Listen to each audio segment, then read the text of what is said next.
dada sizga hech qachon qoyil qolmaydi. Chunki siz uni pushti kamaridan bo'lgansiz. O'g'lim, yaxshi ham sen bor ekansan. Sen bo'lgan uchun men bunaqa yuribman demaydi, chunki u sizning dadangiz. Uni hadib tilini qisavermang. Hadib uni ayangiz oldida xijolat qilavermang. Nabaro dada, siz aytgan fikrdan keyin men ishim o'zgarib ketdi. Siz aytgan, siz hali bergan pulingiz barakali ekan, ko'payib ketgan, lekin uni sabab chiqib qo'yaylik.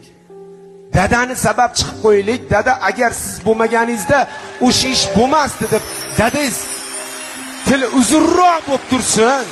Ayangiz oldida, chunki sizni ham xotiningiz bor, bolalaringiz oldida tilingiz qisilmaslik kerak-ku. U dada bugun bor, ertaga yo'q, ertaga siz fil olib bersangiz ham qaytib kelmas ekan. Dadamizni hech qachon tili qisilib, gapi bo'linib qolishini xohlamaymiz. Dadamiz gerdayib yursin. Chunki biz dadamizga nima? O'sha mashinangizni olib bergandan keyin kechasi 2 da kelsangiz ham indamasinmi? Eski dadangizni yo'qotib qo'yasiz. Kel o'g'lim uyga degan dadani yo'qotib qo'yasiz. Eski mehribon dadangizni yo'qotib qo'yasiz. Jahldor dadangizni yo'qotib qo'yasiz.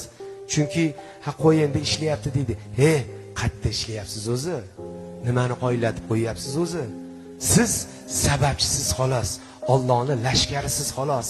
Sizga Xudo beryapti, buyruq bor, shunga berib qo'ygin deyapti. Siz sababchi bo'lib olib kelib dadani bir achishga qo'yamang. Dadangizni